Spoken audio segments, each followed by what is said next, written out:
Then we had Schwartzy's. The corner of Schwartzy's used to be an old clothes store. It's CV.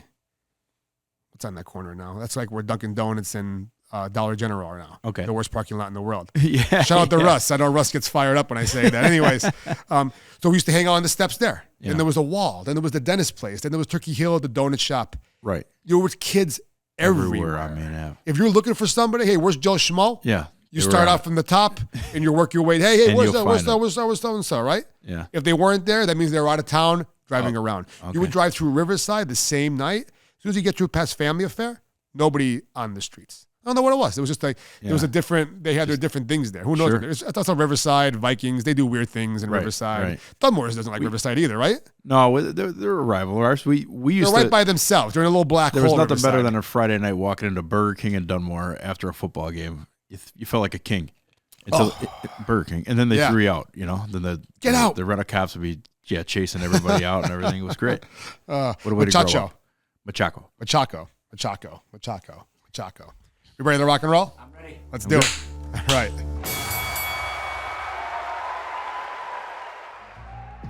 Looking for the perfect grooming experience for your pup? Welcome to Carley's Fairy Tale Dog Grooming, located 8 North Main Street in Pittston. We offer boutique-style grooming with a focus on quality over quantity. Your furry friend will enjoy a cage-free, stress-free environment where they will feel comfortable and pampered. At Carley's, we make sure every dog leaves feeling and looking like royalty. Call 541-410-9582 or stop in today to book your appointment at Carley's Fairy Tale Dog Grooming. Genoa Wholesale Foods, supplying quality since 1947. For over 75 years, Genoa Wholesale Foods has been your trusted partner for premium food supplies. Specializing in services to pizzerias, Genoa also caters to restaurants, bakeries, delis, and bars throughout northeastern Pennsylvania. They proudly offer a blend of both private label and national brands, helping you find the perfect products to meet your restaurant needs. With local deliveries and the care of a family-owned business, they are committed to making your success their priority. Choose Genoa Wholesale Foods for reliable, top-quality restaurant supplies that keep your business running smoothly. Genoa Wholesale Foods, locally owned and operated for 3 generations. Call Genoa today at 570-823-6142 or visit them online at www.genoafoods.com. All right. Welcome to Food Fight. I'm your host, Brian DiMattei. We are here at the Conversion Works Studios in Wilkes-Barre, Pennsylvania. I'm here with my guest, Mike Macciocco. Yes, sir. Hey, I fucking said it right. First time. All right. He is hailing from Dunmore, PA. Still lives in Dunmore, PA. Still there. Owner of Buddy Clarke's Tavern. Yes. On the corner of, I have it in my head, I can't. Clay Avenue and Greenridge Street. Yep. In Dunmore, Pennsylvania. Yes. Mike, welcome to Food Fight. Thank you so much for having me. This You're place welcome. is awesome. Very impressive. I was Congratulations. impressed. I appreciate that. I was equally impressed when I came with the Buddy Clarke last Sunday. Well, awesome. Yep. You just happened to have that corner table. Yep. Was perfect for my girlfriend's daughter. Well, we appreciate that. We appreciate you guys coming up. She was locked up in the corner right there. She was locked up in the corner. She had the chicken tenders, which were fabulous, by the way. Awesome. Thank you so much. Those French fries. Yes. You guys make those there? No. Or they're a product? But they were really good. They're really good. We only try to use quality ingredients. Really good. Are you paying an arm and a leg for those? Yes. Yep. They're expensive, and everybody that comes in, they're like, hey, have you ever tried this? I have to shout out our kitchen manager, Roy. He keeps me on track. We've set a standard, and we try to nail it every time. But it was good. You're only as good as your ingredients. You know what's sold me on your smash burger? Speaking of ingredients, we just did in my last episode, which is airing right now, is Foods of PA Part 3. Okay. Part 1, we went over Martin's Potato Rolls. Yes. Pennsylvania product. Man. Is that the best vessel to get a burger to your mouth? Really are. That or a really day one super fresh national roll. Oh, absolutely. And we use those. We use National as well for our Texas toast. Okay. They're great to us down there. Food Fight recently has become friends with National. They, really? They liked my review from the Kingston Diner. Okay. Because they had the national rolls there and the wieners. Yep. You can see how fresh those were. That was my first Texas wiener experience where the buns were the star of the Texas wiener. Okay. Because a fresh bun, pull on them. Absolutely. The bread pulls. Yep. You don't forget it. That's when it's like, okay, stop the show. I need a bag of these. Yep. Stick of butter. Right. And some sauce. That's awesome. And where was that at? That was that Keystone restaurant. Oh, okay. I call it Keystone Diner 100 times in my review. My father used to take me there. So me and my buddy Mike, I don't know if you've been following, we've been doing the Texas Wieners around the area. Absolutely. So we've been venturing into Scranton now. Okay. And so people are asking me all the time, like, well, hey, why don't you do more Lackawanna County, more Scranton? I go, I hear what you're saying. Yep.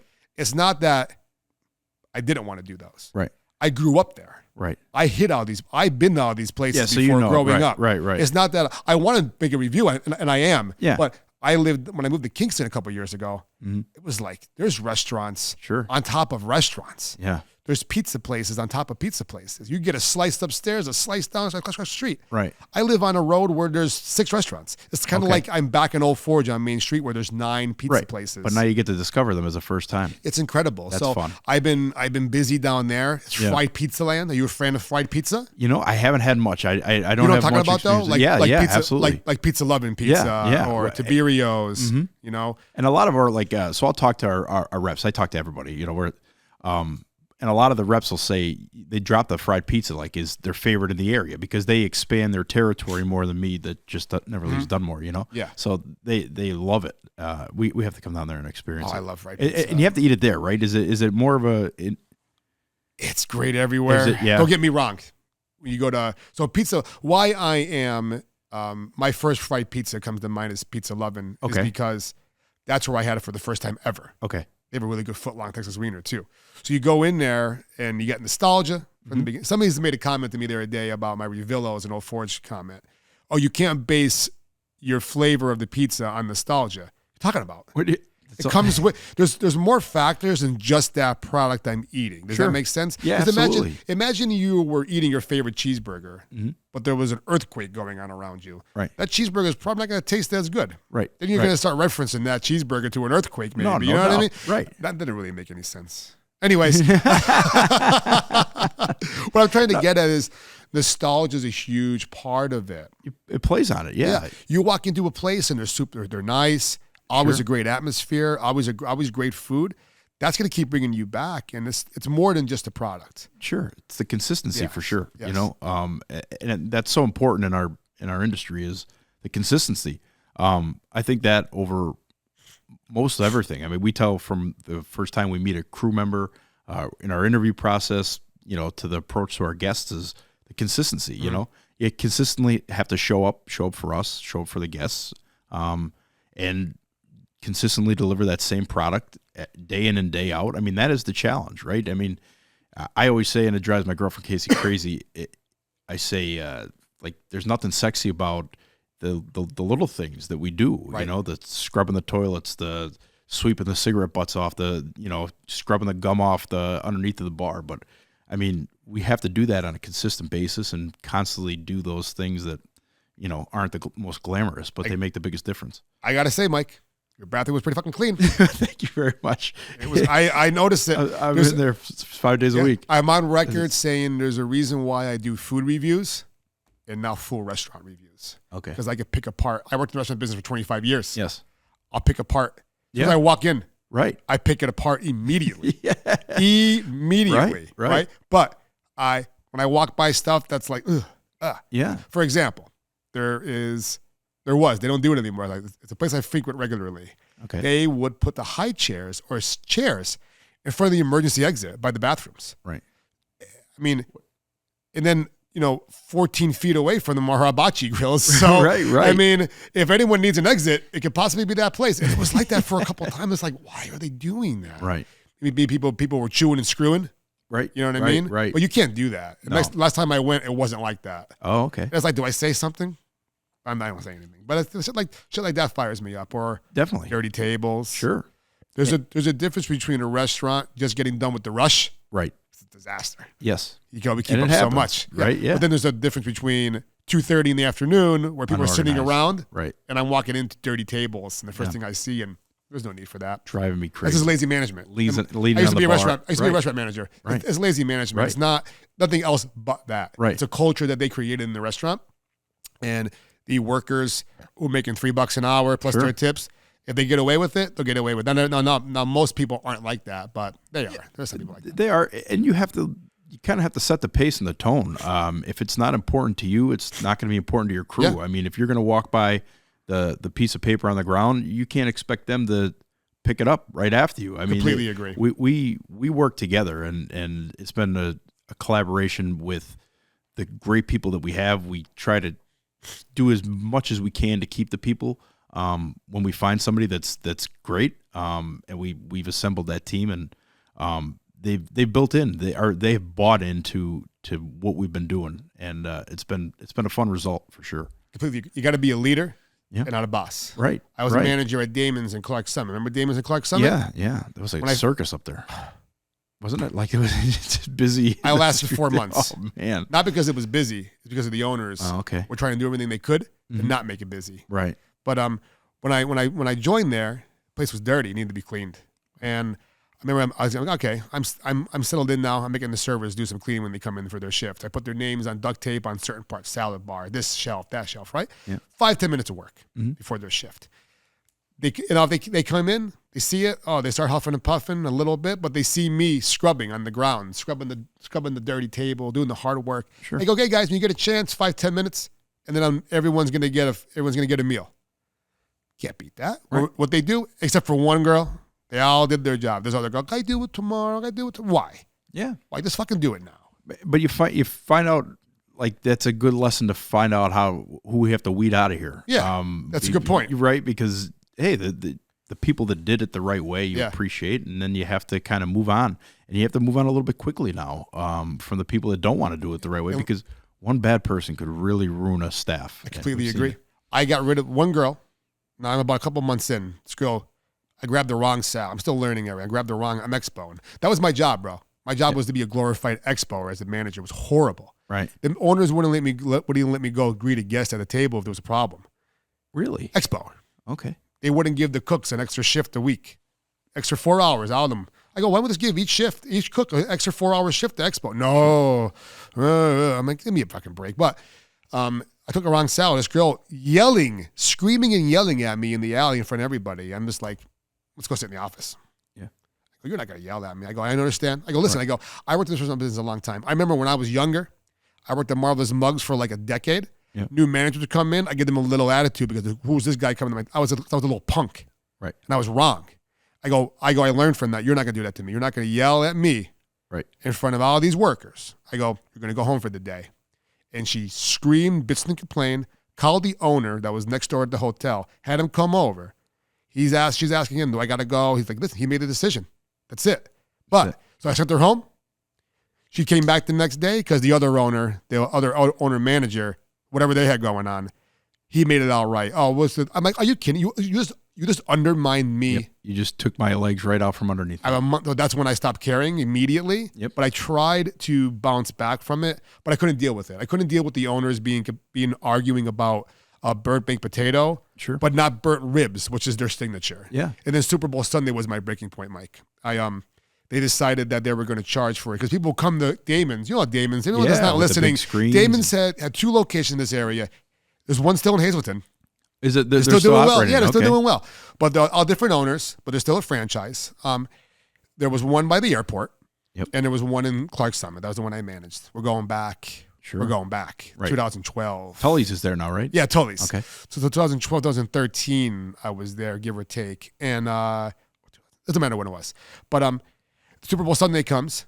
Now, it's a slow day for the restaurant, but it's a good day to build fan loyalty. Sure. Because you're going to sit there all day and watch the game, right? Yep. They came up with this scheme. You know how much soda costs? Yeah. Fountain soda, especially. Right. They were going to charge people for a third refill. That was their big thing for the day. So 1 soda, free refill, but we're going to charge for a third soda. Me and the GM at the time, Chad, were like, that's a bad idea. Absolutely. Bad idea.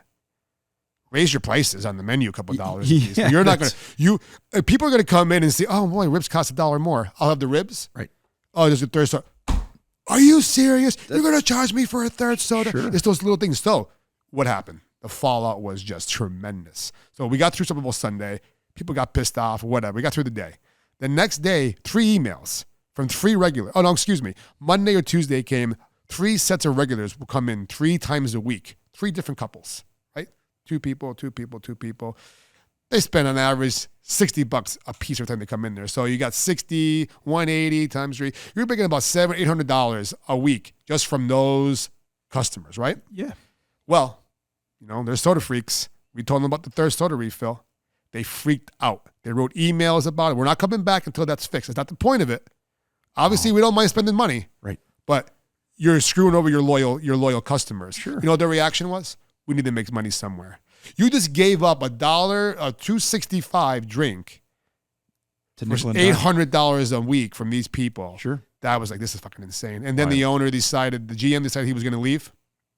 And it was going to be me and the other manager there for weeks by ourselves. I don't know how long it was going to be. Yeah. But then I had a powerlifting competition that I got hired. But then knowing that, the other general manager, the other owner manager, Eddie, he's like, I'm going on vacation. If I don't go on vacation, I'm going to kill myself if we have to work alone. I go, Eddie, I'll make it up to you. And he left. And then the owner, and the father of the owner, who would come over and micromanage you every single day, I go, hey, we need to talk about my compensation if I'm working every day. We'll speak about it when Eddie comes back. I'm like, no, I need to be reassured that it's going to be all right here if I have to work every day. Yeah, if I got to take care of your business. Yeah. You know what he did? He didn't come over to the restaurant once in 5 days. Wow. Obviously, he avoided. He'd be there. When I say he'd be there every night, drinking and micromanaging, every night. So that's when I decided that was the week. Saturday was my last day. Yep. I told him I was quitting. And you could lose. I quit. That's how you lose. That was it. I left. I took my old Force football helmet. What are we doing with that? I'm like, this is my football helmet. I'm taking it home with me. He passed, and he talks down to me. I'm sorry. I went on a rant. No. I went on. He taps me on the shoulder and goes, I thought you knew something about the restaurant business. I tapped him back. I go, Mr. Bush. I go, this is not Mid-Valley chocolate. This is not Willy Wonka's fucking chocolate factory here. It's not your hotel next door. Right. This is a restaurant where we serve food and loyal customers, and you don't give a shit. You sit everyone at once. Sure. You know reason why tonight ran smoothly with just me there? Because we went on a proper wait. Yeah. Guests would rather wait in the lobby, thinking about their food. Right. They're sitting at the table wondering where everything is. That's a great point. That's a great point. Don't put me at my table. Sure. I would think I'm a little bit different story.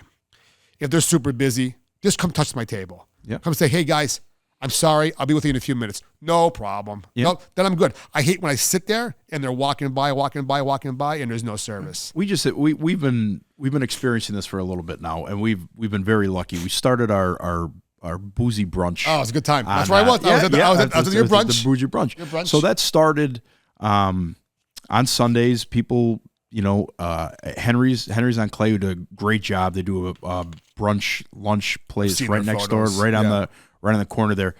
Fantastic people. They've helped us out when we opened. They close on Sundays, and we kind of picked up where they left off there. Oh, so they were doing a brunch. They were open, I think, in the beginning when we first opened. Would you have even considered opening on Sunday afternoon if they were open? No. They first we were in a small neighborhood, so I kind of like to keep that. Oh, that's good. Good for you. Away from that's important. Yeah, absolutely, and to keep the neighbors happy. In Dunmore, we're going to get growing up in Dunmore, but you got to keep the neighbors happy. You got to keep the neighbors happy. They allow us to do a lot of things. We do a big event, Jog for Jude, every April, where we shut down the street, and we have Black Tie Stereo play this year. Oh, nice. And we raise a bunch of money for SIDS. We did a concert, the summer concert series that Dunmore puts on last year in August on the block. And really? The neighbors embraced it. It was really cool. You doing that again this year? We aren't. There's talks about bringing it back next year. They do it at the Dunmore Corners. They moved it to a bunch of different bars last year. Honeychild's hosts up at the Corners now.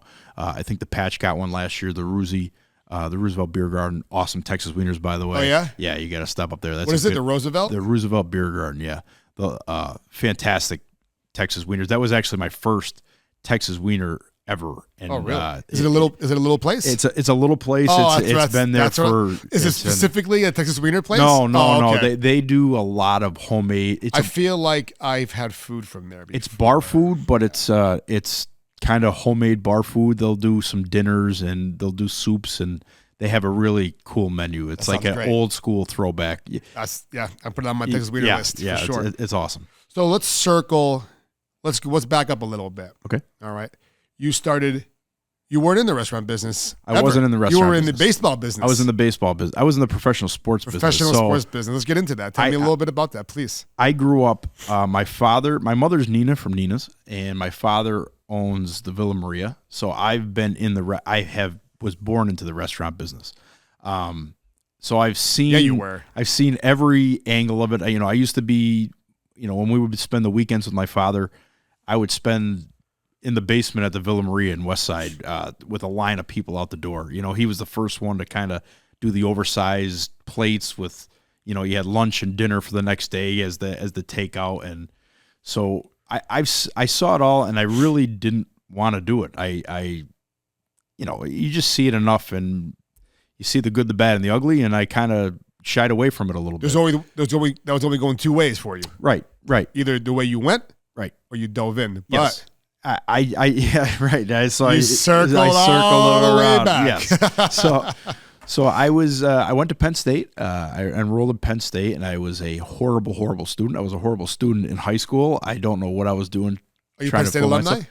No. You didn't finish it up? Yeah, no, I didn't. All right. I made it 2 semesters. The Penguins were looking for an assistant equipment manager. I was just kind of doing some odd jobs at the stadium. I was an assistant in the visiting clubhouse for many years. So the Penguins came calling, and they needed an assistant equipment manager.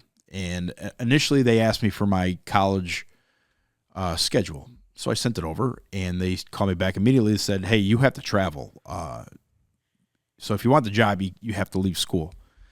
And, for I think it was $11,000, I left college and went and worked for the Penguins for a year. That was unbelievable. What an experience being with those guys. I bet. That was as much fun as a 19-year-old could have. Oh, the Wilkes-Barre Penguins. Yes. They didn't invite me back the next year. Why not? But I was very immature. I wouldn't have invited myself back either. How old were you? I was 19 at the time. What did you specifically do? There had to be at least 3 events. There had to be at least 3 top events that you did to get invited back. I mean, there was definitely some good times in like Grand Rapids that probably I shouldn't have been, late to the airport for. There were some things. No shit. Yeah. There you held the whole plane up? No, they were all at the gate, like waiting for me, and it wasn't. We were flying commercial, like there was some time, but it was just a bad look. And there were some other, I was just very, very immature. You don't gotta tell me. Yeah, you don't gotta fucking tell me. It was.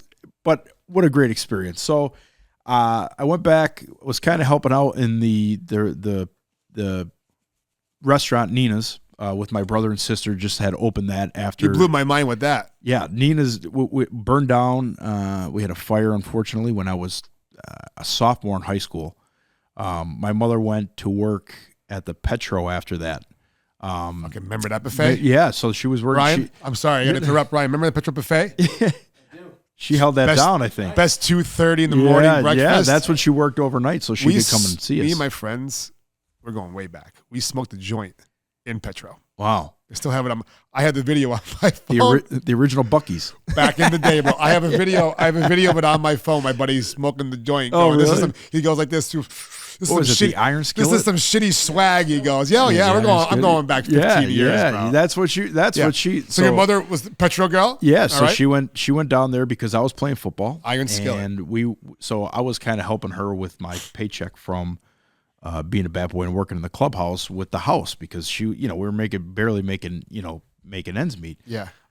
So they had gotten Nina's open. I think it was a couple of years later. I think it was my senior year, maybe my freshman year. How many locations of Nina's is there? There's 2 now. There used to be more, left. right? There's a lot more. Yeah, I think they were up to 5.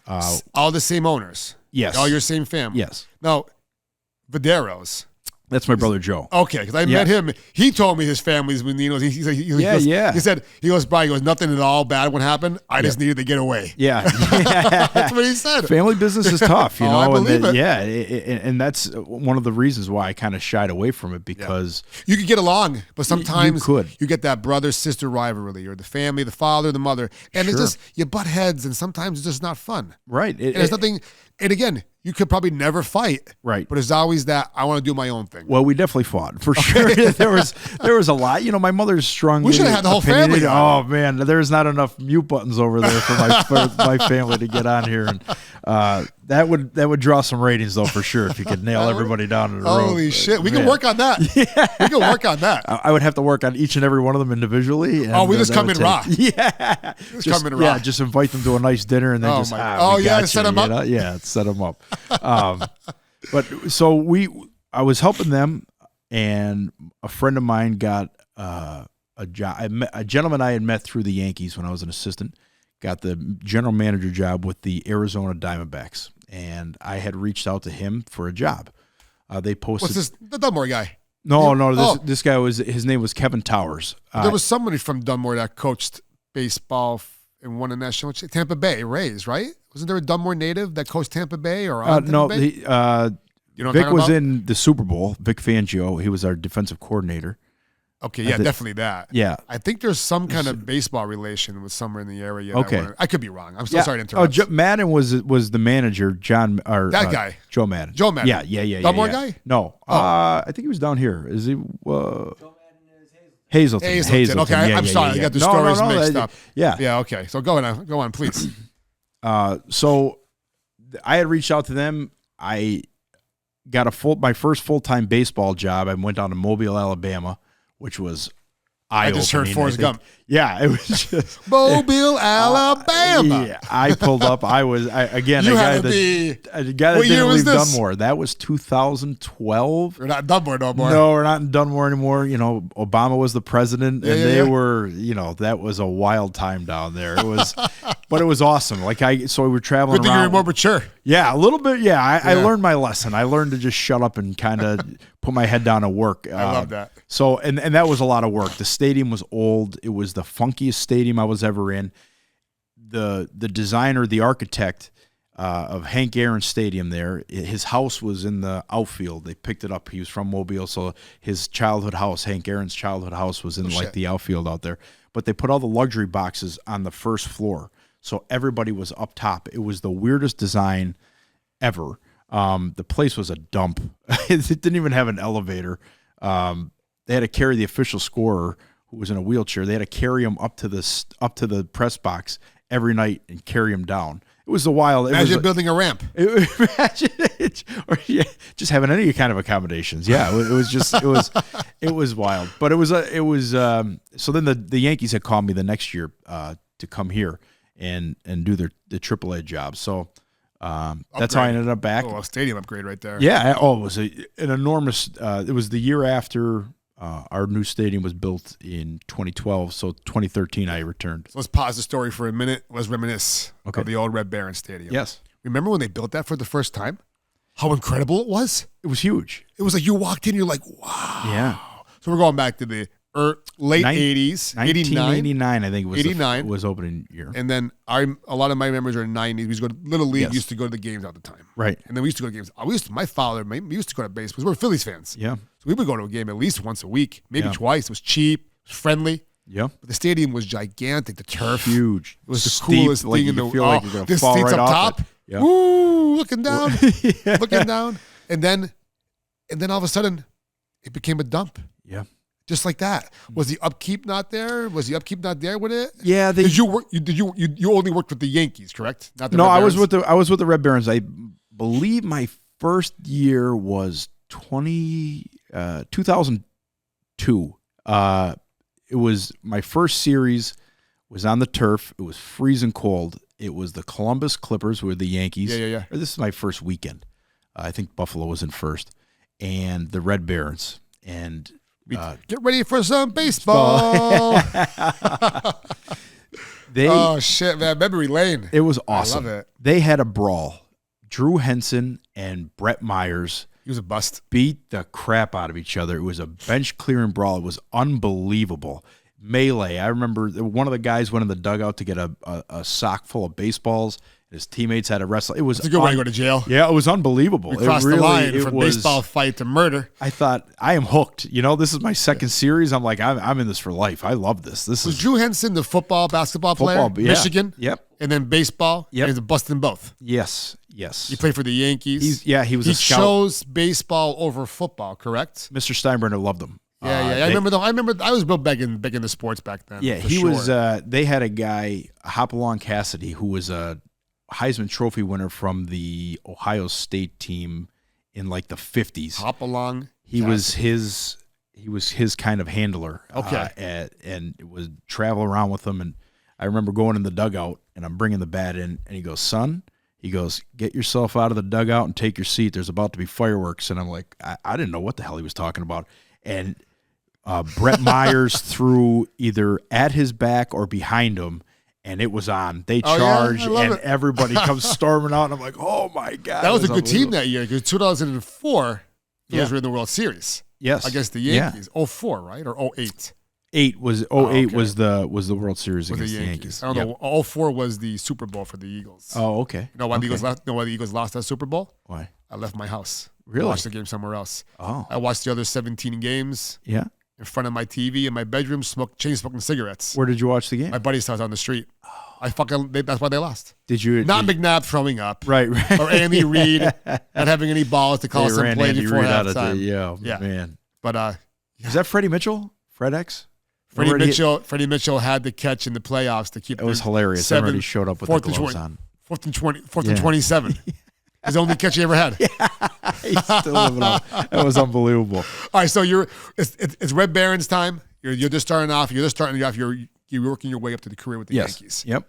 So I was having a blast, and I honestly never saw myself out of it. If you were in my house, you would never know that I did anything with professional sports. I just never had envisioned myself doing anything else with my life. I was fine with it. I knew that I was okay, and I thought I could be one of the people that, if by chance I had kids, that I would be okay going to Tampa for 3 months and traveling around and dipping in and out. And then my son came along, and it got harder. It was like, whoa! It got harder to head to Tampa. It got harder to come home and leave. Right. You come home, decompress, you're leaving again. Yeah. I get it. I would go down to Tampa mid-January for spring training. And I would come home a few times. I come home for like the Super Bowl, watch with the family, because we had weekends off up until Major League Spring Training started. And I'll never forget, Casey had called me after I got back to Tampa, like on a Monday. And she said, hey, she's like, cancel your next trip. You can't come home. And I said, why? And she said, it's so hard for Bubs, my oldest son. She said, every time you leave, it gets harder for him.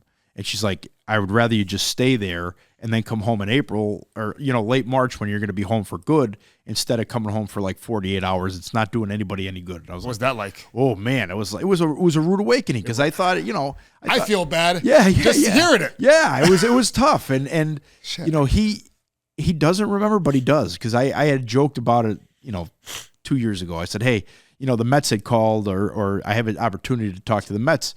And he doesn't really remember me doing the baseball thing, but it automatically goes, you told him no, right? And I said, yeah, buddy. I said, I'm not going anywhere. And I think he'll probably hate me eventually, because he'll realize like what I did and where we were. But it's been awesome to be able to be at every one of their practices, every one of their games, be there for them. It was a no-brainer. But I didn't know what I want. I knew that being in Tampa, traveling around, I was always observing what was going on. When we were going out to a nice restaurant, why is the restaurant packed? Like you said, what are they doing right that these people are coming in? And in Tampa, it's such a booming place, and I got to see the boom happen right in front of me, and see how restaurants and bars have to stick out.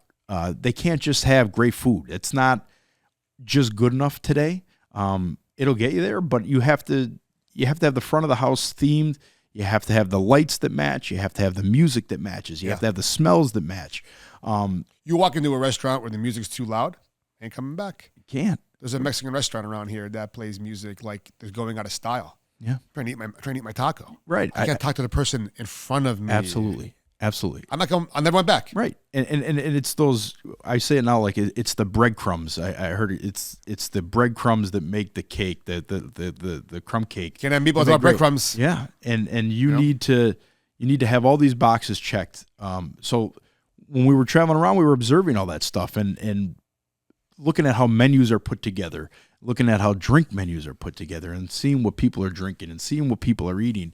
And in the back of my mind, I'm thinking, if I'm going to leave this comfort of professional sports, I need a backup plan. I've been poor before. I don't want to, I'm not really an office guy. I'm not really, I get it, bro. I like a little bit of freedom. I like to roam a little bit. And when this allowed me to do that, and I kind of formulated these kind of thoughts of what it would look like eventually if I left baseball. Yeah, you're going from, like you just said, the comfort of that sport. Yeah, it's a job. Sure. But it's fucking it's a lifestyle.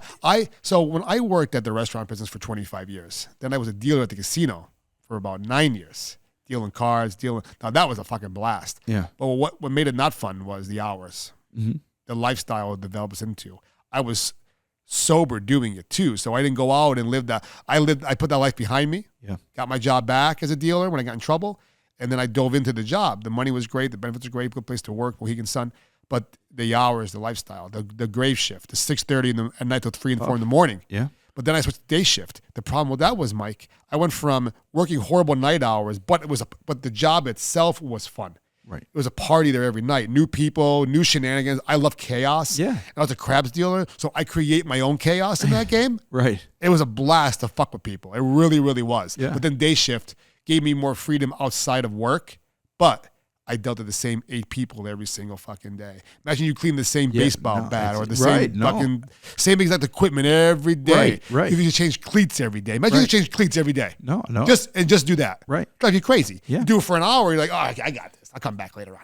You know what I mean? But it drove me nuts. And then I was able to shift into being a personal trainer. But that didn't go as much the way I wanted to go because of the hours. Now I work at the Good Tree MMA in Wilkes-Barre, and I'm around the sports every day. Right. I do a couple hours of, do an hour or so of some computer work. Right. I sign up the new members, and then I just train. Yeah. I'm around the sport. Right. I can leave at 8:30 if I want. Sometimes I'm there till 9:30, 10, just bullshitting with people, hanging out. Right. It's that freedom. Yeah. But I went the opposite direction. Right. I went from the chaos of the restaurant business into the peacefulness of the sports business. Sure. You went from the chaos, sports business to the chaos. You went from playing in the dugout. Sure. To demanding the stand. Yeah. It's kind of crazy, and I kind of I'm really surprised that I ended up here. Like I said, I never envisioned it. 2021, right? 2021. We're working our way up there. Yep. So I'm so sorry. Get into more about what did you do right after your wife told you about that, or your girlfriend at the time about your son. What did you say? What was your reaction when you got off the phone? I was kind of stunned. She was we had our second son Brady, and it was just becoming very hard, and I needed to be around, and I'm a guy that the work has to get done. I see it as the body work has to get done. It's not like, well, I just have a couple hours and I could try to get as much of that done as I possibly can. To me, every day, everything has to get done. I would take care of everything before the players got there. And we were doing a lot of aggressive things. We were building all the uniforms to make sure all the guys had the numbers that they wanted and the size that they wanted. And that took a lot of extra effort. A lot of other. It was important to you. It was important to me, and that was how we were getting taken care of from the players, was making them comfortable. So I was taking care of. I always say I was 25 very big personalities from all walks of life. Was my first kind of, or my biggest lesson in customer service and hospitality is I have to take care of each one of these guys individually. Each different needs. Yes. Yeah. And there's some guys that you would never talk to, and they would tip you at the end, and they were fine. There's some guys that talk to you every single day and need their car washed, need the air conditioner taken out of their window. Their wife's coming in. She needs flowers. There was a litany of things that we were always asked of, but we wanted to be prepared. So they tip you, huh? So we got, when I think my last year, each guy was $15 a day were clubhouse dues. And for that $15, the guys got 2 meals and, everything taken care of. So they paid $15 for it? They paid $15. They pay that to them or you guys? To us, to nice. the clubhouse manager. So it's all switched I like by that. Yeah. So we would hustle. We worked our ass off. 100%. So we would go down. Our Carol and Janelle would help us out. We had a lot of those guys lived in Old Forge, right? Pat Ravello's. Above the right by the restaurant down the street. Yeah, right there. There was one famous one above the funeral home. I think that everybody used to talk about. Yes. So we would take care of all of them. And then, the guys would go to New York and we bring them their cars to New York. We would, hey, I need my bats in Cleveland. I just got called up, or so we were taking care of all that. We were like the concierge service to them. And it was, it was great. But I knew that eventually I was going to have to come to an end.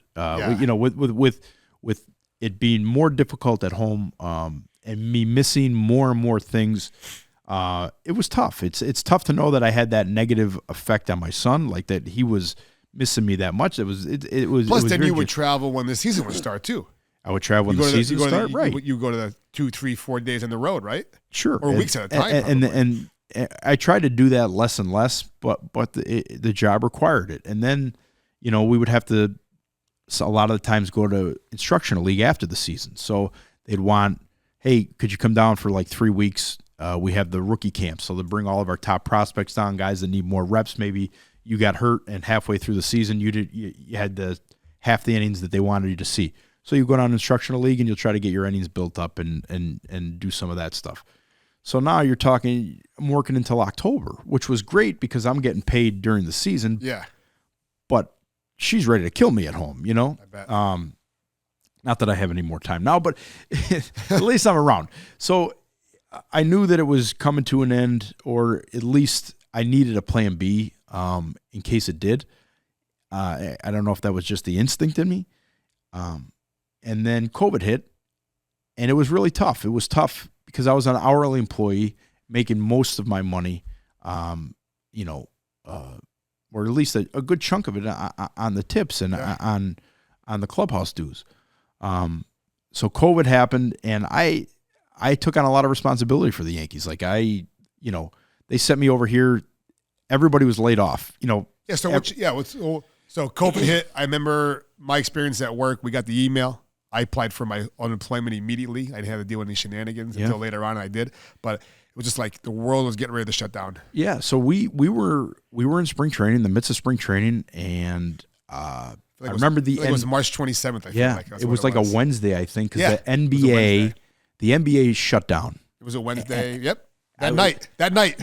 I was. That's when I knew it was over. Yeah, that's when I knew it was over. I was sitting there in this beautiful apartment in Midtown Tampa, and I knew that I was screwed. I have a little bit of credit card debt from the off season, right? That I used to pay off as April happened. Like now we're starting and we're good. The kids were fine. We get shut down. I'll never forget it. Our general manager at the time, Brian Cashman, handed us $50. They gave all the guys $50. They were eating because we had stayed in camp too long, and we had the first COVID case in Hillsborough County. My boss and one of our pitchers had the first case so we were handing out food at the complex in Tampa, at the Himes complex. So we were handing out food to the players. They would come up, pick it up, and they would take it back to their rooms. They were kind of quarantined in place. And the doctor, our team doctor down there, pulls up. And we didn't really know what was going on. This guy gets out in a full hazmat suit, pretty much, right? Now, we're in this building. I'm not kidding you. We're in this building handing out food. This guy pulls up full gear. And I'm thinking, full gear. What should we be doing if you're in this gear? And at this time, I'm thinking half the population is getting wiped out. I don't know what's happening. I went on lockdown myself for a couple of weeks. Oh my God. But Florida wasn't like here. I'm talking to Casey back at home, and I said, when they finally they said, you guys could go home.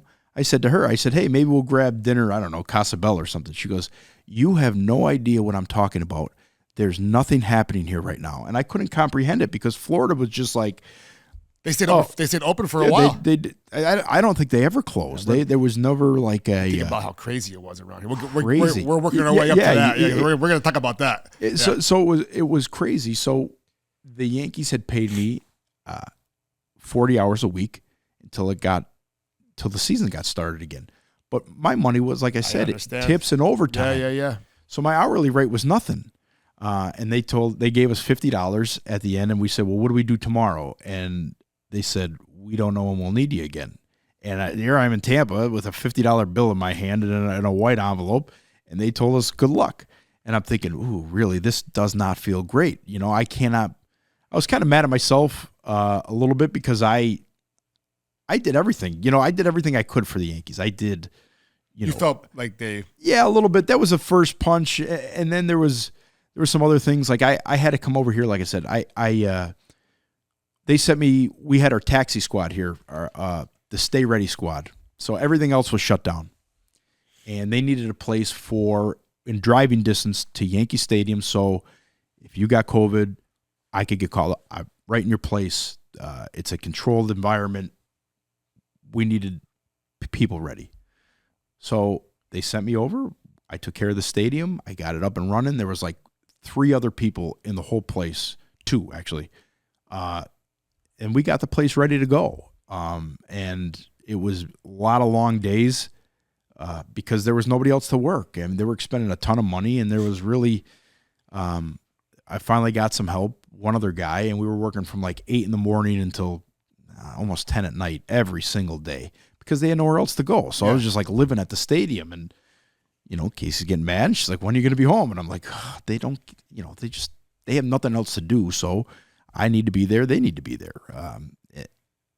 And then this opportunity came up with Buddy Clarke. So we're getting closer now to we're in 2021 now. Yes. So the AAA still played baseball that year, right? No. They canceled the whole season, right? So we got I got a phone call from the head athletic trainer from the Yankees. Mm-hmm. I think it was July 2nd or 1st. And he said, what time are you coming to Yankee Stadium on Monday? And I said, I'm not coming to Yankee Stadium on Monday. And he said, nobody called you. And I said, no. So I'm looking at Casey again, and she's like, what's going on? And we were opening up Spring Training 2.0, and I had to be at Yankee Stadium on July 3rd, I believe it was a Sunday. And then we went, so he had called, scheduled my time. We had to do an intake test, and then we were going to go to Yonkers to be in the hotel. Okay. So like July 4th, I'm in Yonkers in the hotel, and the city was unbelievable. Everybody had fireworks because I think they had canceled the big fireworks show. So out my window, it's just unbelievable all night long. You know what wore my patience for fireworks? What's that? I worked at Marvelous Mugs for a decade. Oh, okay. The stadium fireworks all the fucking time, man. You see one, you see them all, right? You know what got my interest sparked back up for fireworks? When I was at Disney World. Oh, okay. A few months ago. They do the it castle. Right. Yeah. Holy shit. Yeah. Go ahead. Is that the coolest thing, seeing your kids what a good time. light up with I don't got kids, but I see myself light up. Yeah. And I waited the whole day to get a turkey leg. Yeah, okay. There. Did they not have them? They ran out. Really? I wanted the turkey leg review in front of the castle. That was the plan. Okay. And I had to do a fucking shitty hot dog review. It wasn't even wiener sauce on top. God damn it. Damn it. That's hilarious. I do like Disney World. All right, so you got the call to go to Yankee Stadium. Yep. So we went to Yankee Stadium. It was surreal. Like I remember Adam Ottavino coming in with his video camera and everybody in masks, and we had to space out the lockers and just so honestly, fucking stupid. So goddamn the things that we had to do. I'll tell you we did the casino when you're done. Oh, it was unbelievable. Yeah. So we had to spit into this tube every 2 days. What? Spit into a tube. They would send it off. We were getting tested. They would take our temperature. They had 2 athletic trainers sit out in the sun in full protective gear and do the intake, everybody on their way into Yankee Stadium. So it was surreal. I remember being there the night I got sent to Scranton back here because our stadium was a mess. Yeah.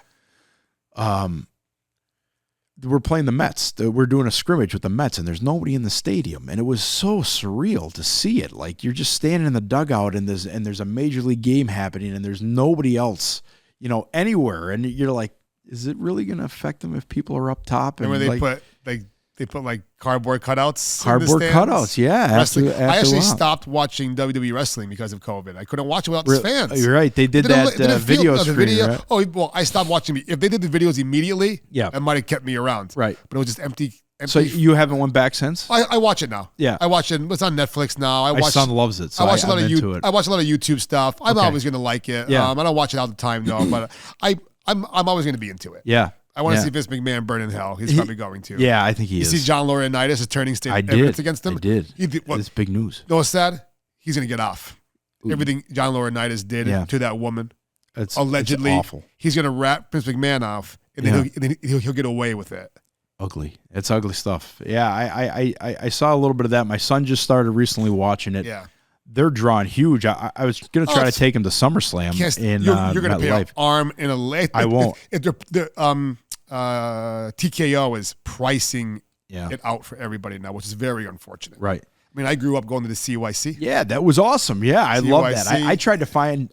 Originally I wanted to put like a bunch of the old wrestling photos. Old wrestling, like the cards. I bet if you reach out to the CYC, I mean, that's a lot going on in college, student union now, but I bet if you reach out to the old Scranton people, I bet they got some shit going on. That's awesome. There. Yeah. Yeah, there was nothing better than watching that. So I was actually watching the Undertaker's podcast, and he had referenced Scranton. Oh, yeah? A couple times in it. He had said that, he said, you know, the WrestleManias and the things were cool. He said, but like, there's these old unique buildings, and he's like, that one up in Scranton they had up there. He's like, it felt like the crowd was on top of you. Because the CYC was a great spot. Yeah. Me and my friend, my father and his father, we used to go there when they would have the day of the wrestling event, not buy tickets. We would go inside, go into the arena, watch them set the ring up, and just stay there. Really? Bam Bam Bigelow was walking around the one time, no kidding. We just stayed in, like, should we buy tickets? They're like, no one's throwing us out. Wow. They let us watch them set the ring up. Now we're going back to the 90s, baby. Yeah, different 90s time. were different. Yeah. You try that now, you're going to stop at the door. Where's your QR code? Yep. I just want to come inside. Right. All right, so you're at the point where you're at a game, Yep. and there's no crowd going on right there. Right. You're back home in Scranton Stadium. So, this was at Yankee Stadium. Yankee so they game. Send me. Well, the Astros got off easy that year, didn't they? Yeah, they bastards. What's your opinion? We're pausing things now. That ruined baseball for me. Yeah, I'm a Phillies fan. I didn't enjoy their last two. I can't watch it. I can't watch it because MLB didn't handle it properly. Yeah. Listen, I'd have a World Series ring if it wasn't so son of a bitches. Like, it's scumbags. Why would you want to win like that? That'd be like me winning World's Jiu-Jitsu tournament, which I'm dying to get back into, by stabbing the guy on top of me. No, it'd be like, give him a little shiv and be I'm all for an advantage. Everybody's looking for figure it out naturally. Figure it out, right? If you're sitting in the dugout, be like, oh my god, I just saw his tilt this pitch. I know what's coming. Instead of having a whole team, computers, and what exactly did they do? They were relaying the pitch. They would have a camera in center field. That's what's fucked up about it. And then they would relay it into their video guy, and their video guy would relay it in real time to the hitter. There was a lot more. I think that there was a lot more. I think that there was a lot more teams doing it. I think that Major League Baseball does a great job of covering some of that stuff up and hiding it. Do you think other teams are doing it? I think other teams are doing it. Exact same system? I don't think the exact same system, but I think that there's been a lot. I've heard rumors forever. I've heard rumors about Barry Bonds doing some of the similar stuff with his father sitting there. I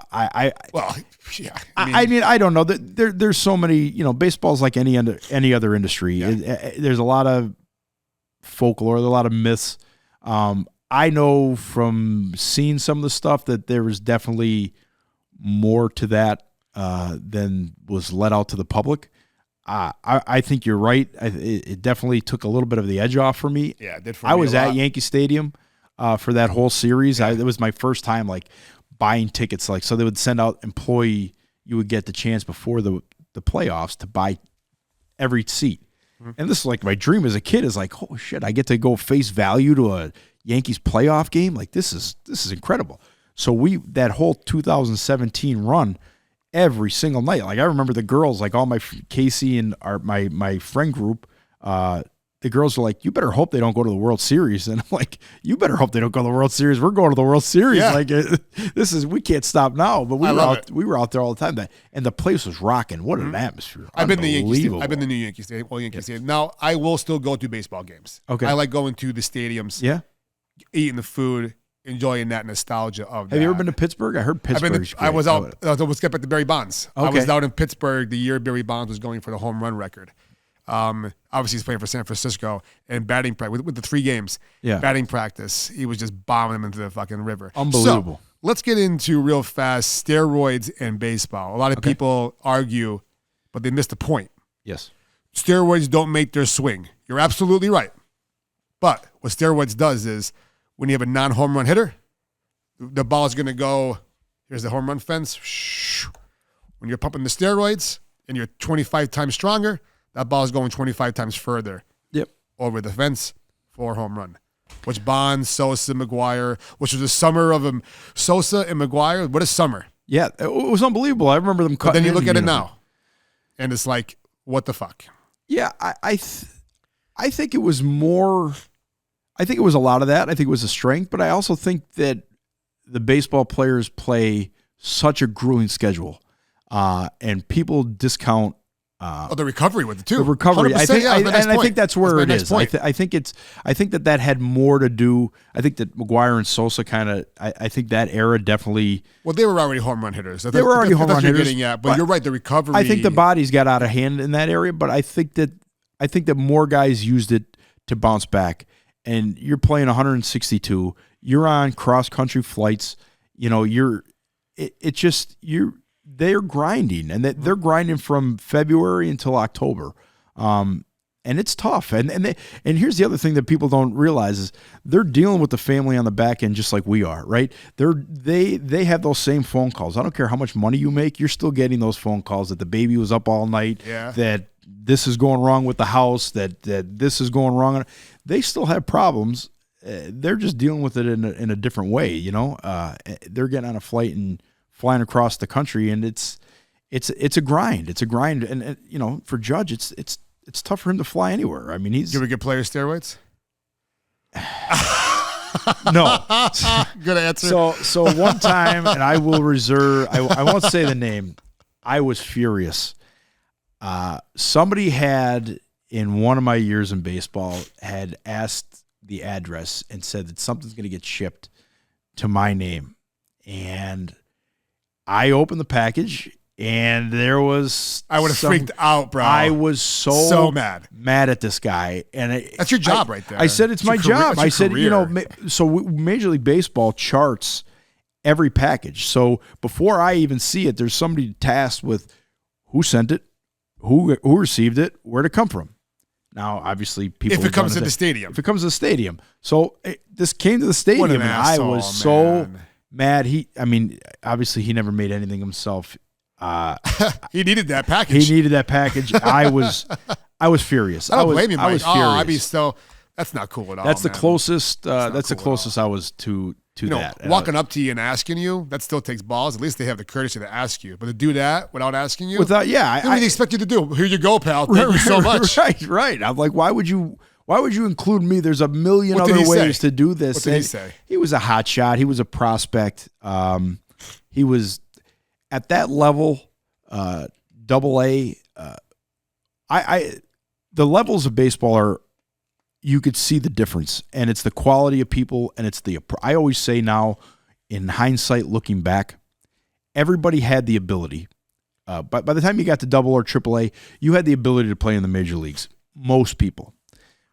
The mental part of the game is where I think a lot of the people struggle, because for the first time ever, people are getting to double A, and now you're not the best out there. And now it's not just coming natural. You're no longer the dog and the biggest dog in the fight. Right. Now. You're back being down there. Again, you have to the guys that I saw, the Aaron Judges of the world, were invested in the process. They got to the stadium at the same time every day. They're eating the things that they need to eat at the same time every day. They're recovering the same way every single day. And that was huge to see for me, and to see to kind of connect those dots, because the preparation is where the success lied. For me, obviously you need the talent, and Judges an exceptional talent. You need the confidence, but you need the confidence. That's what you're saying. And the approach to it. I remember Judge had a best friend that was hanging around him, and he was a player, and they had such different personalities. And I always wondered why he didn't rub off on the other guy. And the other guy cost himself hundreds of thousands of dollars in call-ups. The difference between a AAA pay and the Major League minimum, it's astronomical. And he cost himself a lot of money because of his attitude, because of his approach. And Judge was the best at it. And there's no secret why he's doing what he's doing, because he's been even keel his whole life. And I would be hard pressed if you interviewed 100 people that have interacted with him on a regular basis for anybody to say anything bad about him. He's unbelievable. I like hearing that. Yeah. I like hearing that. When you break it down, you're gonna hate sport teams, all these people, but they're all individual people. And you look at it when you get older, you look at it differently. Yeah. Unless you're from New York, you probably hate everybody. Yeah. Fuck those motherfuckers. Even though that guy, Red man, that guy just saved your life. I could have did it myself. But those were the fun times, though, when people showed up at the old Yankee Stadium and just legitimately hated the Mets or hated the Red Sox. I mean, it was venom back then. It was unbelievable. My last memory of Yankees-Phillies, it was in the new Yankee Stadium. In the crowd. Me and we took a bus trip. This is back when I drank, so we're going way back. Yeah. I was loaded. Too much to drink. All right? So me and this guy, I just met him that day on the bus. We're sitting in the nosebleed seats upstairs, and the Phillies are winning. In the bottom of the ninth, they're up a couple runs. All right? Jeter they get a base hit. I'm breaking balls. I got 2 outs. I'm breaking balls. Right? We're just heckling everybody around us. Yep. Base hit, run, base hit, run. That's it. Yankees win. We're like this. Everyone around us, they all spilled their beers on us. Whatever was left. Not that I cannot believe it. I believe it. Sodas, beer, whatever was left, they spilled from behind us, the side of us, and the front of us. Unbelievable. And they were waiting for us to explode. I was just like, all right, we fucking deserve it. We're high-fiving each other.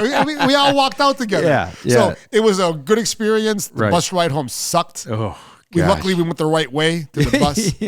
My friend's pissing on the side of the sidewalk. He actually pissed his pants. Oh, that's a long bus ride. Brian, I'm going to go piss over here. I'm and like, that's why I don't go on bus rides anymore. Piss all over his pants. I didn't sit next to him on the bus ride home. I take the car anymore. All right, Mike, let's get into Buddy Clark's. Okay.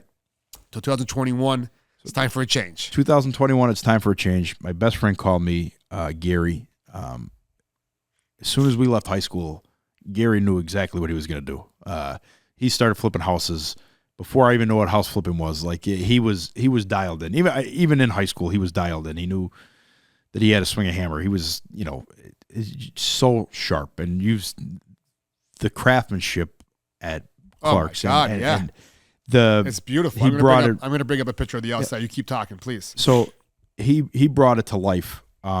We kind of set out, and it was funny.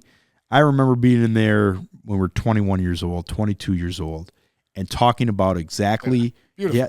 Beautiful. You ever see Buddy Clark's? Yeah, beautiful place. Thank you. So we had this vision. Like I said, when we were young. Let's move the bathrooms. Like, what if he moved? The old owner Billy. Like, what if he moved the bathrooms over here? What if he did this? What if he did that? And Gary's one of these guys. We looked at a bar down at the University of Scranton, even before Buddy Clark's, and this place is falling over. Like there's gaps in the roof, the walls falling down. There's water in the basement. This place, like it looks like you could just punch it and it's just gonna fall over like a cartoon. And I said, this would have been nice. And I'm like going to walk out, and he goes, this is no problem. I said, what? He goes, nah. He said, well, if this works, the numbers work. He goes, I could have this done in 6 months. And he's that good. He's unbelievable. So, and his uncle ended up with it. We put it together. We kind of ended up with this direction. We worked together with, the architect, and we had to, ADA compliant and bring this up and what we wanted it to be. And, people told us we were nuts. I mean, people really, even some of the people that we showed it to as they're standing there, like, we don't know what you think you're opening here, but this is not going to be what you think it is. And I'm thinking, okay, well, what was their problem with it? I think they're basing it off of how Buddy Clark's already was, correct? I think so. I think that there were some of that. I think that it was maybe I didn't articulate it Was there a little bit of jealousy, a little bit of I think so. negativity from these people that didn't want to see you succeed? Because they're always going to be around. Yeah, I think there was a little that maybe. I think it was that everybody has kind of an idea of what they want to see the end goal be. I wanted to see it be somewhere that kind of your everyday celebration, I call it, right? We get the 21st birthdays, we get the 80th birthdays, we get the engagement parties, we get the graduations. We get the big sports wins. You know, the baseball, our baseball team won the district championship. Their coaches are over. It's just a fun kind of community hub there.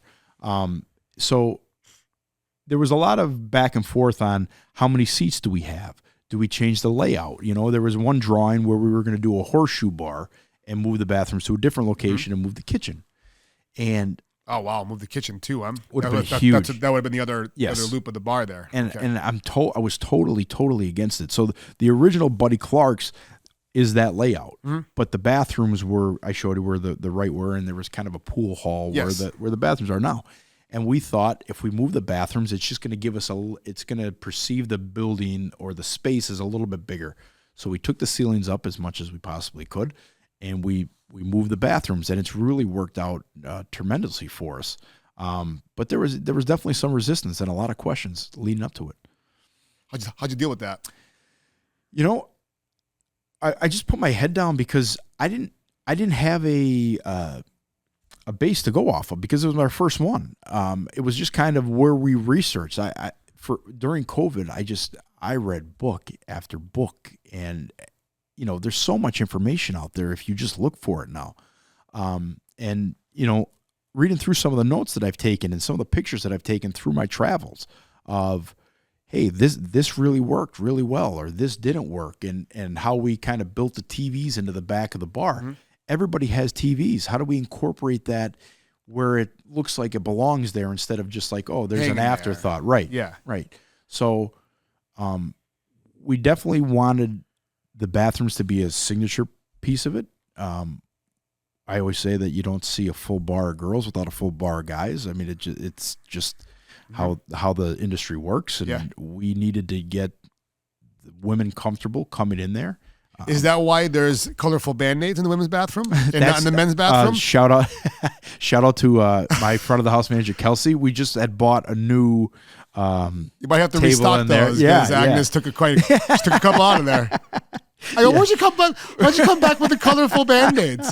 Is she like, that what she was doing, Mike? She was sitting there. She's like, I have a cut. I'm like, you don't have a cut. She just wanted to use the Band-Aids. I love that. No, that's a huge shout out to Carley, my front of the house manager. Yeah. She came over from Nina's. She started over there, and I kind of scooped her over to Clarke's, and she's been awesome. She stocked that as soon as I bought that table. She's like, oh, no, I can put this, and this in there. And obviously we're guys and we're not thinking of that stuff. Yeah, I said, hey, you run with it. That's you. But that's funny. Me up. Yeah, like, where'd you get the Band-Aids from? Where'd you get the Band-Aids? She loved it. That's fantastic. Yeah, she's in the habit of like, I gotta go to the bathroom, but not really has to go. Yeah, no, they all have to walk around. I try to explain to her. I tell her the story more than once. I tell her the story about the sheep herder crying wolf. Yeah. I think sooner or later she might understand it sooner or later. Yeah. All right, so you guys got the design clearly. How the construction go? That was a year. 6 months turned into a year, or did you not start for at least a few months? Yeah, the demo took a little bit. The bar is brand new. There is nothing there that we saved, so it was kind of was major. You showed me pictures. Yeah, that was major surgery. I bet. We had to shore up the floor. We had to shore up the second floor. We had to tear the front off. We had to pour that new ramp on the front, new sidewalks. I mean, it was a total rebuild. And at that time, materials weren't readily available. I mean, this is in the heart of COVID. Crazy, stupid prices for no reason. Yeah, and we're paying for a lot of that, and we have paid for a lot of that. You know, we've already replaced our ice machine. We've already replaced a couple of dishwashers. We just got a new oven. We were scooping up whatever was available at that time. You weren't buying brand new stuff then. So we were. No, we were just like the low end. Some things weren't. I got you. Yeah, I understand. Whatever you could get your hands on. But as I met more people in the industry, kind of learned what we could fix and what we can't. And it's the old thing. You get what you pay for. Mm-hmm. Unfortunately, the restaurant equipment, you get what you pay for. It. The expensive stuff is very expensive. Yeah, I know. But it drives me nuts to buy things more than once. I can't stand it. I want to buy something and I want to have it last. And that's kind of my biggest frustration. I was just down a couple weeks ago. I was down at the Patch in Dunmore, and Ange has this beautiful cooler that my mother used to have. One of them up at Nina's. His compressor was from like the 60s. Like this thing was Still built in the strong? 20s. Yeah, and we're not going to buy anything that's going to last that long today. And that sucks. And that's I think it's kind of the toughest part for me with the reinvestment. Is, if we spent $5,000 maybe in the 70s or the 80s, that stuff my kids would have used. And that stuff that, is maybe a one-time buy. You spend $5,000 now on a refrigerator, and you're lucky if it makes 10 years. I mean, that's outrageous. It's outrageous. They're making cars the same way. Right, now, too. right. And it's not a fun way to reinvest because it's a rental at this point. It's outrageous. It's crazy. All right, so we got to build up. Take me back to opening day. Oh, man. So we are getting close to completion, and the note starts to become due. We got to start paying on this thing now. So it got really quick. I think it was like the 23rd of December. I want to say we kind of just said, or maybe the 22nd. We're open, and we did a couple soft openings, kind of tried to work out as many of the kinks as possible, and we opened our doors, and it was unbelievable. All the kids are home from college at that time. People are curious. They've seen Gary and his father in the dumpster outside, and for 8-10 months they're watching the construction and the kind of the transformation of what we've done, and the curiosity was there. So the traffic was wild in the beginning. It was very overwhelming, and I didn't know what the hell I was doing. I mean, you want to talk about inventory? I had no clue. I mean, I'm just taking the empty bottles and going down to the liquor store the next day, and it's. So you and your partner, well, I mean, you had some family prior restaurant experience. Yes, but not. Did you work in the restaurants, or you just grew up around them? There's a difference. Yeah, there's a big difference. Yeah. I worked. So when Nina's reopened, I would come back in the off seasons of baseball. Okay. So the winter months, I would work until I left for spring training or until baseball started. So again, I had the benefit of being a frontline employee, being that crew member. Even with the Yankees, I saw how decisions at the top affect the morale at the bottom. Right. You understand guest service too. Yes. Yeah. Yes. And taking all that information, I had a pretty strong idea of what I wanted it to be and how I wanted to treat people. And I think we've checked a few of those boxes since we've opened. We've learned so much. It's been an expensive journey. We've had a lot of expensive mistakes. So let's talk about that. So the menu, the food I ate, smash burger, Martin potato roll. That bacon was good on there. I got some tater tots. Yep. Excellent. That's our first dish. That's the first one. Is your menu now the same as it was when you first opened? I'm sure people. What did it not work out in the beginning? Did it evolve? Too much? Not enough? Some places put too much going on in the beginning. So we've always been a one sheet. It's the best way to go, man. Master 5, 6, 7, 8 things. Absolutely. And that was always the kind of, that was one of the boxes. I wanted it to be what we could handle every single day in and day out, that people are going to appreciate.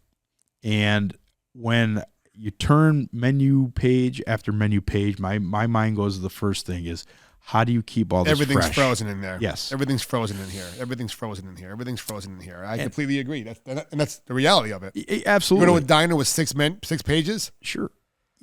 You should just be making omelets and sandwiches. That's it. And again, the basics. If you could cook an egg the perfect way, you're going to be busy. Mm-hmm. Just get that. But people want to have a laundry list of things under that.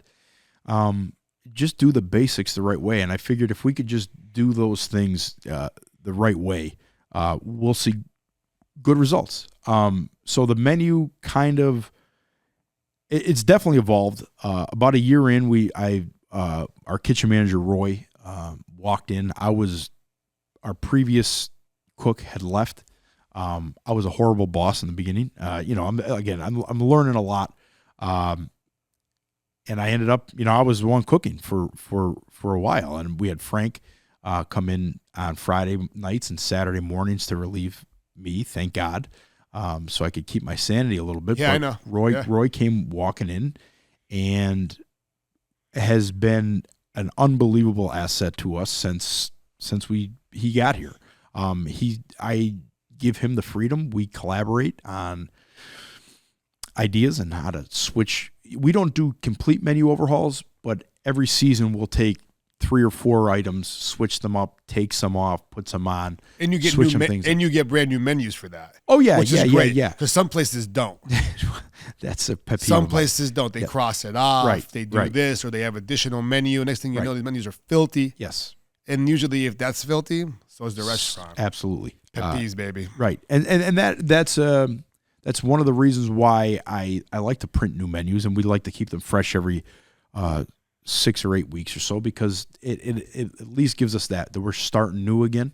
So we're always looking to highlight something, and it helps with our social media. That we found that kind of rhythm helps me showcase something on social media. So if we're, now we're in, we did Rock 107's Burger Mania. That drew a ton of people for us, and that was a great promotion. Mania. I love it. It was awesome. They did every Wednesday. They did 10 bars.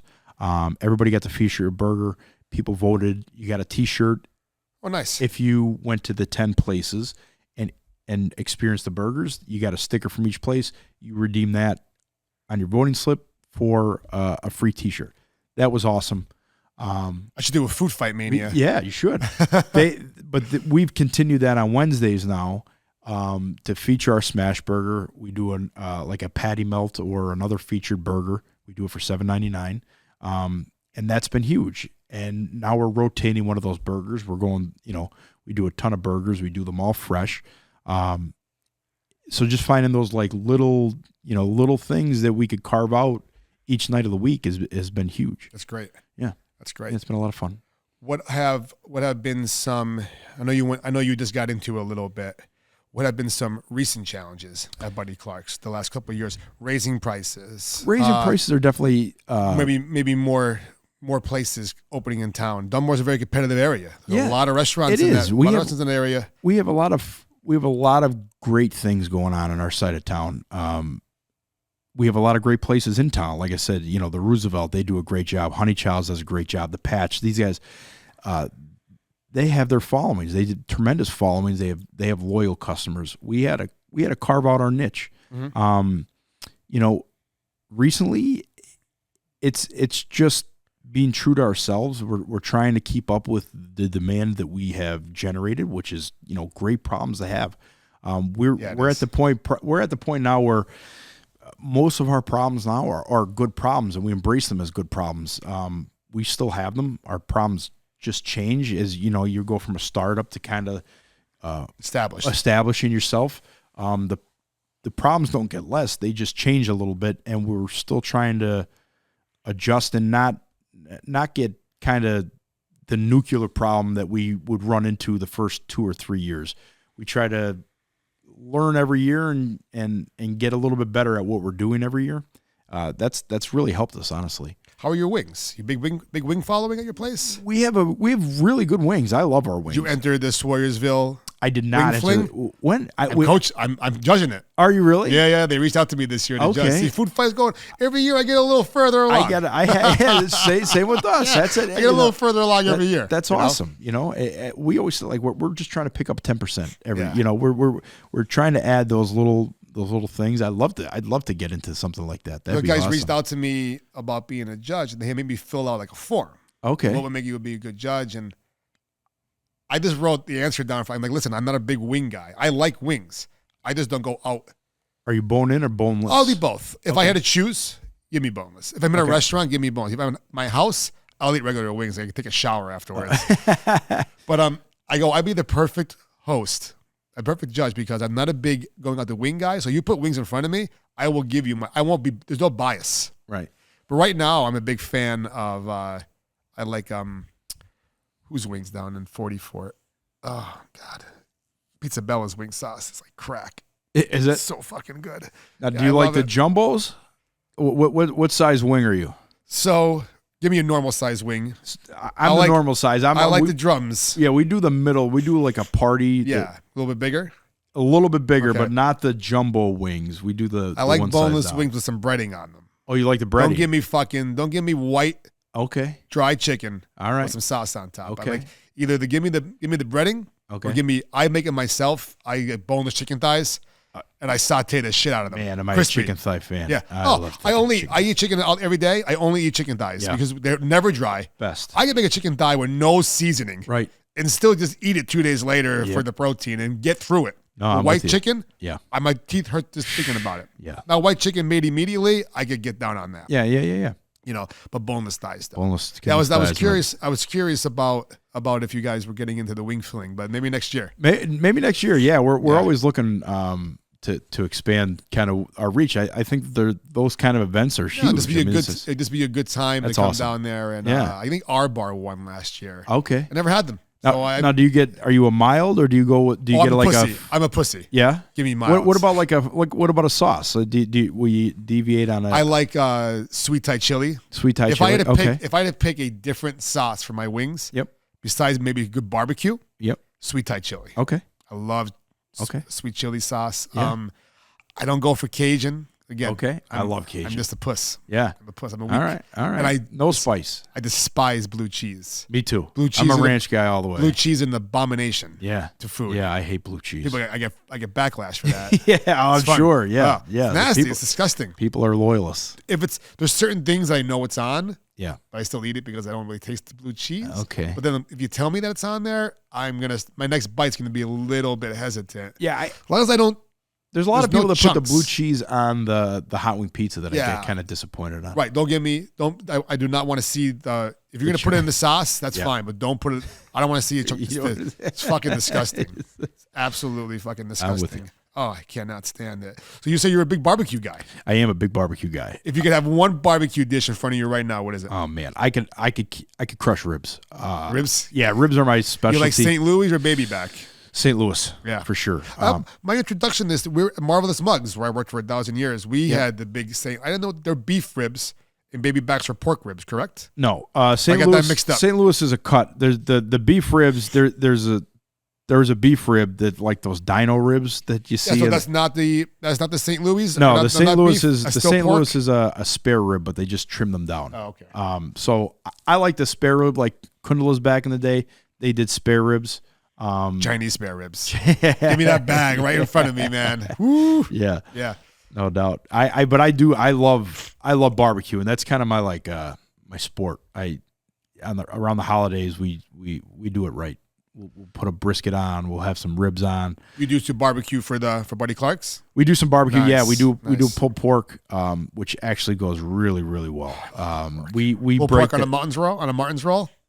So we do it. Yeah, we do a smash burger now. That was our feature last month with the pulled pork on the smash burger. So we got burger, cheddar cheese. I think that's some I would pepper jack maybe. I would picture for myself. I would have the burger. Okay.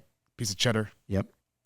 The pork on top. Yep. Barbecue sauce. Yep. Smash it down. We put a little onion in there. A little, give me some onion on crispy there. onion. Yeah, give me some onion. Really good. Oh, I love that. Yeah. You should do a Texas wiener just for one day. I'll come have it. It's funny you say that. We have a guy on Saturdays. He comes in, our original three, Jerry, Mary, and Steve. And Steve will have a couple sodas, and this guy drives me crazy for hot dogs. He wants a hot dog roller at Buddy Clark's so bad. I don't know about a hot dog roller. We're not the hot dog roller place. I love that. I just need like a nice Texas wiener special. So have you found a difference in the Luzerne County and Lackawanna County, Texas? Lackawanna County cuts the hot dogs in half. Okay. And they have the bigger buns. Okay. Luzerne County has regular hot dogs, buns, no cutting in half. Okay. I haven't any anybody yet. What one do you prefer? All right, so we're 13 in. Okay. I'm counting the Sheets Texas wieners we had last week. Okay. Remember those, Brian? I didn't try them. You're lucky you didn't try for it. The hot dog was not heated up. No? I'm convinced that it was just taken out of the package, put in the bun. Wow. Right. But so out of 13 so far, number 1 was, you ever have Abe's hot dogs on Main Street in Wilkes-Barre? I have not. All right. So immediately that's the one that comes to mind because the hot dog itself So good. was the best. The chili at Keystone Restaurant was really good. That's the chili sticking out in my mind. Okay. I grew up going to Coney Island in Scranton. Remember there was 2 of them? Yep. I grew up the one on the corner. I went to both. But when I ordered those, I didn't realize they put spicy mustard on there. Still great. Still gave it 5 stars. I'd love to eat one right now, but I prefer yellow mustard on my hot dog. Okay. They've all been really good. Jimmy's in Hazleton lived up to the hype. Yeah, really big fat hot dogs, homemade mustard. Yeah. It's such a fun culture. But then we do 2 or 3 in a day, and it's like we did Ferris's on Barney Street in Wilkes-Barre. Okay. Had 2 hot dogs and a cheeseburger there. Then we went right next to Abe's on Barney Street. Had more Texas wieners. And then I love it. Some places I go to for the first time, I'll take pictures of the food, right? And I get in the comments, oh, they don't look like that for me. That must be I get the food fight comment. I don't think I get any special treatment, you know what I mean? But there's always the name. People always telling me that they put a little, it seems a little extra chili on there. Hey man, if you're the food fight guy, you might get a little extra chili. Absolutely. I'm not going to tell them to scrape it off. So they're a lot of fun to do. It's like a culture. It's like a Texas wiener culture. And it just tastes. What a cool niche. It tastes so good. Some places Listen, if I went back to Roy and told him we needed a Texas wiener, he would be up to the challenge. I would love it. Yeah. I would love it. You got to get a national. So again, Green Ridge Newsstand. Yep. I blew my friend Mike's mind when I went there. He goes, "Where are we going now?" I go, "We're going to the Gulf." He goes, "The Gulf?" He goes, he fought in the Gulf. He goes, "I'm not going back to the Gulf." I go, "No, not that Gulf, bro. Not that Gulf." You know. I go. We're going. That's a famous lunch down there. I go. We're going down to the gas station. It's the Gulf gas station. It's the Green Ridge Newsstand. Yeah. Known for their Texas wieners and their pizza. Now I used to get food there. I used to do my internship at a typewriter store in Scranton there. Okay. Nolan and Rogers. Okay. My friend Mike Nolan's father owned it. It's still there. But anyway, I did my internship there with us. We used to get food from there all the time. What a great food. Yeah, that's great. Great food. What a good little stop. So we went there. We got Texas wieners. It was a spicy Texas wiener sauce. Oh. Has some kick to it. Really? Just enough where I didn't, be a baby about it. Yeah. But it was really, really good. I was too full to try the pizza there. Now, did you go what is a wiener day on Wednesday? We went there on a Thursday's wiener day. Okay, we Thursday. We went usually Tuesdays we go all gallivanting. Okay. So still only $2.50 a piece. Yeah, no, that's a great deal. Oh man, Mike, it was a great conversation. Awesome. I got some closeout questions for you. All right, we might get into it a little bit. I think you might have answered it, but we'll see. What's your favorite food? Man, it's hard to beat a ribeye. Ribeye? Yeah. All right, so favorite food, boom, ribeye. What's your side dish? Baked potato? No. Roasted potatoes? No potatoes? Loaded mash, I think. Fuck yeah. That or mac and cheese. I'm a sides guy for sure. Like Thanksgiving, I'm a sides guy. It's like the portions are steak and potatoes. Yeah. Steak and potatoes. Yep. If you had to eat a food 24 hours a day, 7 days a week, what is it? Can't be a meal. It's got to be a certain type of food. It could be like a hoagie. Man, that is tough. My friends joke with me. I'm a mozzarella stick connoisseur, so probably mozzarella sticks. You just eat mozzarella sticks? I can eat mozzarella sticks. So the tomato sauce will give you some vitamins in there. So it's just mozzarella sticks, and maybe some mozzarella moons. Yeah, the moons. Yeah, absolutely. Moons. Yeah, any shape. It mozzarella pisses me off when I see people making fucking smash burgers, right? And they look great, and they put 6 mozzarella sticks on it. It's a gimmick. You don't need 6 fucking mozzarella sticks. It looks ridiculous. No, absolutely. It looks ridiculous. Yeah. It is a gimmick, though. It's just for the views, and it's just this nonsense. Absolutely, and it's it's part of the game now. You definitely know Cosmo Salerno. Yes. All right, so Cosmo has a Philly cheesesteak down there. He puts mozzarella sticks on there. Yeah. Mozzarella and steak. So mozzarella cheese directly on a cheesesteak, you can't taste the steak anymore. You ever notice that? Right. It's something weird about that. That's why I'm straight American cheese. Not saying I love mozzarella cheese. I'll eat it by the brick. Yeah. I'm a Cooper cheese guy. Mine Cooper's good. I must have had a wrong type of cheese once. So I was on record for a little while saying that Cooper cheese is too sharp. It's horrible. Okay. Then I had a regular Cooper grilled cheese, and I'm like, this is just American cheese. Yeah. What the fuck did I eat? Right? Yeah. Someone lied to me about it. It ruined my taste buds for a long time. So mozzarella sticks. Yeah. First time that was ever an answer. One guy's answer was biscuits from Red Lobster. Really? Yeah. Okay. Really, I mean, that's I once ate 25 in a shift. I used to work at Red Lobster. 25. I ate 25 biscuits in an 8-hour shift. Wow. We used to have a guy that we used to like when the Major League rehabs would get the Texas Roadhouse. Yeah. He would eat they would send buns and buns, and he probably ate 25 of them in that one sitting. Those are harder than the biscuits, Yeah, probably.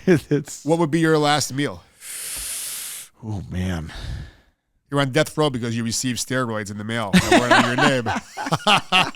Major League Baseball is pretty to the stake. That's tough. But letting Pete Rose back into baseball. Boy, my last meal. I don't know. Last meal. That's. You get creative on this one. Yeah, you could have mozzarella sticks on top of a ribeye. If you want we might to. have to get some crab legs in there. You know, I'm a big crab leg guy. A couple times a year. That'll kill some time before you die. Yeah. I don't eat crab legs in public because they're annoying. They're annoying, right? They're annoying. We do a big seafood boil around the 4th of July I can taste the potatoes already. Awesome, man. I can taste the That's like my already. new favorite dish. Maybe we'll do a seafood boil for my death row meal. All right, seafood boil. Yeah, it's gonna take a while. We could feast for a little bit, throw it on the table. I had a guy from Fit AF. Okay, he was on the show. Yeah, Jordan. His last meal was like, I don't want to eat too heavy. Like, what do you? I don't want to be too full while I get killed. Yeah. I go, like a lost one. He fucking cracked me up. Stuff me. Yeah, they're gonna have to clean up the mess. I don't think I had anything else I wanted to bring up. I have notes all over the place. Anyways, Mike, a great conversation. Hey, thank you so much. Thanks for having me. This is awesome. Before we close out, tell the listeners where they can come see you. Yeah, so we're at 1604 Clay Avenue in Dunmore, right next to Henry's on Clay. Our tremendous neighbors. It's a great neighborhood, great bar. You find us online at buddyclarkstavern.com. We have Instagram and Facebook. Trying to do some TikToks. Hopefully that we get those going soon. Check us out. We'd love to see you. TikTok's great for restaurants. My TikTok was blowing up. You know what happened right now? Some motherfucker took it over. Really? Yeah, so I was able to get in touch with them. They broke in on it. Okay. Took it over. Started posting. It was monetized. Started posting nonsense videos, all these stupid products. Get out of here. 10 of them. I finally got TikTok to get back to me. They froze the account, but they still haven't given it back to me yet. Man, that sucks. So I'm hoping they get back to me. Right. Man, how many followers do you have? I was just closing in on 5,000. Really? I just started doing it this year. Jeez. But my videos get hundreds of thousands of views. Oh, really? So like, it was really taking off. Like, it's powerful. The amount of really people who is. say to me, "Hey, I see on my home." I guess being on the YouTube on the home page, whatever, or my U page is a big deal. Yeah. And people see me all over, especially being local. Do you do the shorts, the YouTube shorts too? I just do. YouTube is so hard to build sometimes. I have to get. We post. This will be on YouTube channel. Yeah. I need to post better video. I need between posting on Instagram, TikTok, It's and a job, Facebook, yeah, no doubt. and then I do the gym's Instagram page. It gets exhausting. It really is. I forget sometimes. I wake up. I'm just like, if I didn't get the video ready the night before, I'm like, God, I gotta get the video. I gotta download it. I gotta edit it. Don't get me wrong. People listening are like, "Oh, it's not that hard." It's not the hardest thing in the world, but it's tedious. It builds up. And then if you delete some, my sausage fingers delete something, or a clip, it's like you say the nastiest thing to yourself. I meant to do real before we head out. We meant to do a on the spot Snapple review from the snack room. Break room Snapple review. Fruit punch. Frank, you're all out of ginger ale cranberry in there. I just want to let you know that. Okay. What we have here is hot water for that. We have fruit punch. We got 2 servings in here, full bottle, 60 grams of sugar. I have been on a soda kick lately, horribly. I'll stop at Turkey Hill on the way home from gym and get a 20-ounce can of Coca-Cola or Pepsi. Man. And it's just like, why am I doing this? So we talked about how Arizona iced tea does the fruit punch. Right. Are they still 99-cent cans? I think they are. How they survive? I don't know how they survive it. They're probably living in rags. We're not raising the price. We're not doing it. We're not going to be the Dollar Tree. They're in the Costco hot dog. Yeah, we're not going to be the Dollar Tree. So this has good flavor. It'd be really good if it was over ice. Yeah. It was cold earlier, which was great. Some crushed ice in the break room. I don't know if it's going to score a Snapple, but I would drink this on a hot day. Yeah. It's like a 5.5 for me. 5.5. 5.5 out of 10? Out of 10. All right, if we're going to score a 10, I'm going to give it I'm going to be right with you. Right around all right. 5.5, maybe a 5.6. All right. Yeah. All right, Mike. Thank you so much. I appreciate you. It. I appreciate you for coming on Food Fight. My name is Brian DiMattei. I want to thank all of my sponsors for the show. And I want to thank all of my followers and my supporters. We wouldn't be here without you. Mike, you're going to help me extend my brand into Dunmore. Because the Dunmore page. The Dunmore page. They love it. They used to get rid of my stuff. Yep. So I'm like, okay, I have to add something productive into this page, right? That's why I said anyone from Dunmore wants to be on the Food Fight podcast. That worked great. They left it on there. Yeah, that's awesome. That page cracks me up sometimes. Yeah. Oh, it's funny. It gets all fired up. Yeah, so absolutely. I appreciate you coming on the show. Hey, I thank all my. I'm getting lost here. I thank all my supporters, all my listeners. Conversion Work Studio for letting me come in here and record. Beautiful place. Partnered up with me. Absolutely love it. Mike, thanks for coming on Food Fight. Appreciate you. Awesome. Good stuff.